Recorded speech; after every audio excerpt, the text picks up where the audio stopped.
The main character is a 25-year-old who stays home all day with his mother, not having a job or any prospects. He lazes on the sofa and watches TV all day long, even getting tired himself by wasting so much time. The mother, becoming sick and tired of her son wasting his life and not contributing to anything, asks him to leave the house and look for a job and not return until he can be self-sufficient and gets enough money to pay rent. It's a little too strict, yet feeling enough is enough. The mother is left with no other choice. On his way, walking outside for a while, scared and stressed how he could find a job and what he could possibly do, he comes across a leaflet on a pole which is looking for grocery store assistants in some sort of a remote village. The job seems a little too good to be true, as they offer free accommodation and salary on top, which happens to be ideal for the 25-year-old protagonist who just lost the privilege of free housing with his mother. Excited about this opportunity, he decides to apply when the story is abruptly cut short with the narrative mentioning that a few days have passed. The protagonist opens his eyes, waking up to the static noise of the TV. He finds himself passed out on the sofa in the living room of his new accommodation, with the time being 9 p.m. There are multiple boxes scattered all over the place, suggesting that he just recently moved in with his stuff. He doesn't remember how he ended up here, as the last thing we saw, the protagonist was outside looking at the leaflet, needing an assistant in a grocery store in a village. The protagonist, being just as confused as we are, he decides to get up and explore the house, and maybe finally unpack his stuff. This job and the accommodation that came with it are located in a village that the protagonist has never been in before. Despite being a village, small in size and in number of people, crime still takes place, with recent disappearances shocking the village. Feeling a little uncomfortable, the protagonist brushes it off as something that he needs to get used to, as it is his first time moving out and trying to become self-sufficient. Watching the TV, there is suddenly an emergency government announcement that there have been reports of anomalies in the surrounding area, entities who resemble humans but are nothing alike. They seem to be hostile and dangerous, hence why people need to hide. The announcement warns people to stay home and lock all their doors and windows. The protagonist, despite being worried, starts thinking that this might be just a prank. Deep in thought, that's when all of a sudden he gets knocks on his door, with a stranger demanding to be answered and let in.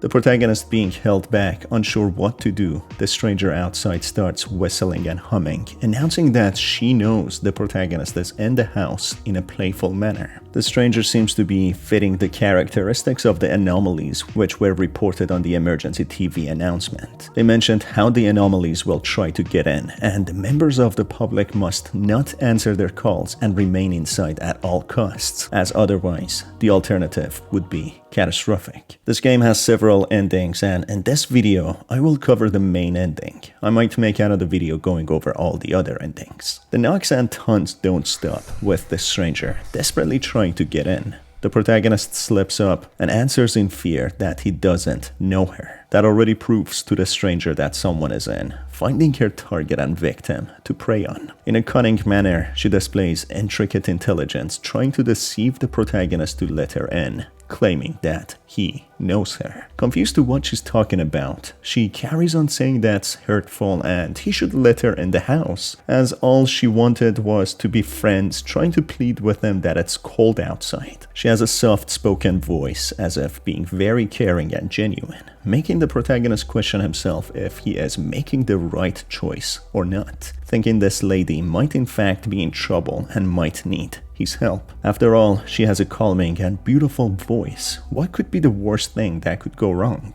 In here, if the protagonist decides to stay completely silent, the stranger outside starts believing there is no one inside to prey on and leaves very quickly. On the other hand, if the protagonist chooses to stay silent but goes on to lock the door, the stranger outside hears his footsteps and pushes her way inside, changing her tone in an instant, revealing her true intentions of harming the occupant in the house. She mentions how she will punish the protagonist and slowly transforms into a horrifically deformed monster, attacking and killing the protagonist. So now we know the stranger outside is no one but one of the anomalies the TV reported, who are very cunning at deceiving their prey to open the path for them so they can attack and harm them. Moving on from these two different outcomes, if the protagonist chooses different dialogue, the outcomes will be different. The protagonist in Fear explains that he doesn't know the stranger despite her cunning pleas, when she starts lying that she is the neighbor and wants to be friends with the protagonist. At this point, the only way for the protagonist to stay alive is to let the entity in. As he opens the door, he is shocked by the stature of the stranger outside. She is an extremely tall lady who barely fits through the frame of the door, looking to be in her 30s. The protagonist being a 25-year-old who has spent the better part of his life on the couch watching TV and wasting his life away. He hasn't fully grown mentally, and despite the warnings and imminent danger of this unknown entity, his mind goes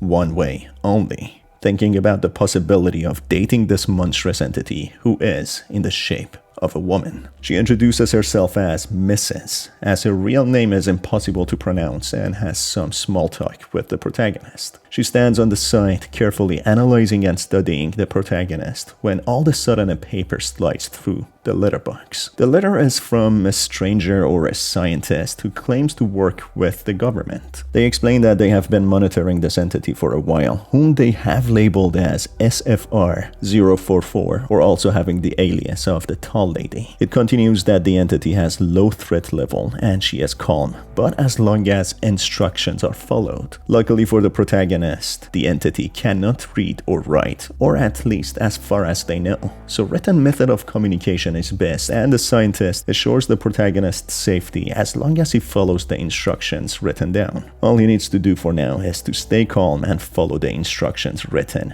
in the letters. All of a sudden, an interest meter appears in the corner of the screen, which is essentially the res level of how close the protagonist is to making her Mrs. Protagonist. The entity asks the protagonist what the letter was all about, to which the protagonist can lie, be honest, or joke about. If the protagonist acts honest that it is from a scientist and that he knows that she is not human, interestingly, she becomes more interested in the protagonist and through his honesty, especially as the protagonist makes sure to say that he is into her despite all that. Soon enough, a second paper is thrown through the letterbox congratulating the protagonist on staying alive so far. They give him some more hints of how to keep alive for as long as possible, talking about the interests and dislikes of this particular entity and how to keep her on a happy mood. She happens to like honesty, sweet food, and horror films. So this explains why she became more interested in the protagonist when he was honest with her about what the paper is about and that he knows what she is.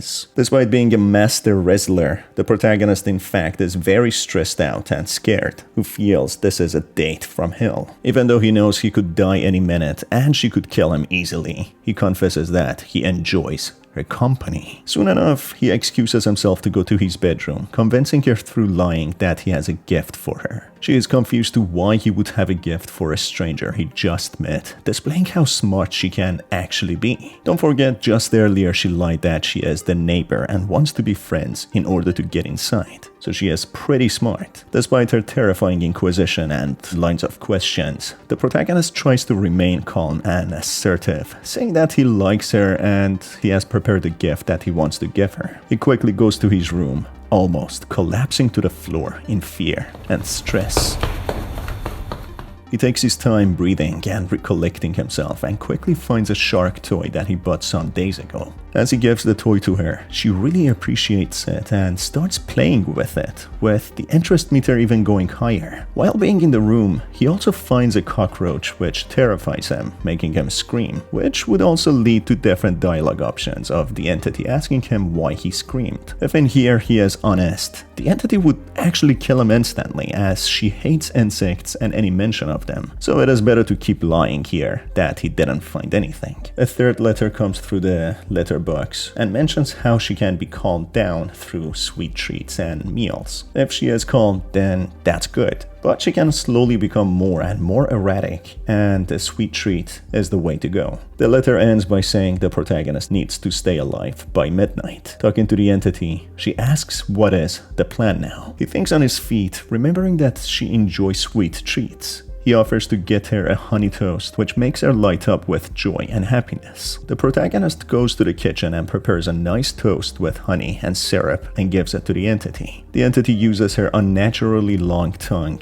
to get a taste, feeling as if it is too sweet, but then quickly thanks the protagonist, saying that she enjoys sweet things and starts munching away, with the interest meter increasing.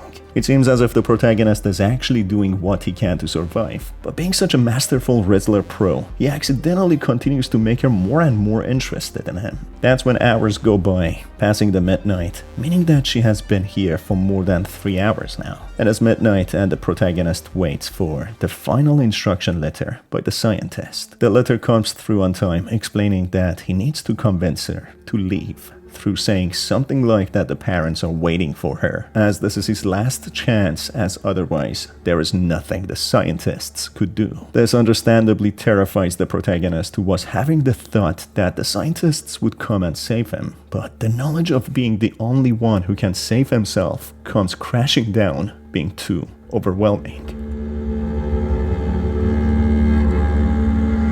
In ending number 3, if the protagonist chooses to follow the instructions of the letters by the scientist, he explains to the entity that her parents are waiting for her. So as it turns out, the letter instructed the protagonist to tell the entity that her parents are waiting for her. The protagonist doesn't know what to make of this and what this even means, but as best then we can assume, this could mean the entity has parents just like her who are able to manifest themselves in different shapes and terrorize people. She hesitates, trying to see if the protagonist shakes under pressure, but as he stays confident, the entity believes him and slowly bids farewell. It seems as if midnight is the time these entities need to return back to their own place. It acts somehow like their curfew.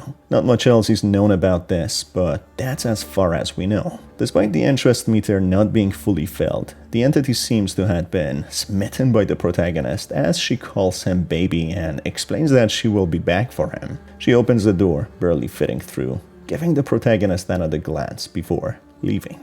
This ending is one of the better endings, where the protagonist survives, with the entity leaving him alone, being rizzed to some degree. On the other hand, if the protagonist chooses to get involved with this entity, he decides to not follow the instructions and spend more time with the tall lady. He chooses to watch a film with her, and as he knows from the letters, he goes for horror, which the tall lady fully enjoys, making the interest meter increase. Having done all the activities that the protagonist could have done, he decides to talk to the entity and get to know her. He chooses to talk about her, which she acts hesitant at first, revealing the more scary manifestation of herself, asking if the protagonist still wants to talk about her. The protagonist, being a freaky boy, weirdly is attracted to her and says that he would like to know more. This comes as a surprise to the entity, but pleases her, who goes on explaining that she is a creature who has been living as long as humanity. Her existence has been perfected based on what the organisms wanted: desires, hunger, aspiration, and much more. She explains this entity that is in the house is nothing but a small part of her, but it is a part of her that can fully feel and express. She reveals how she can choose to have any shape,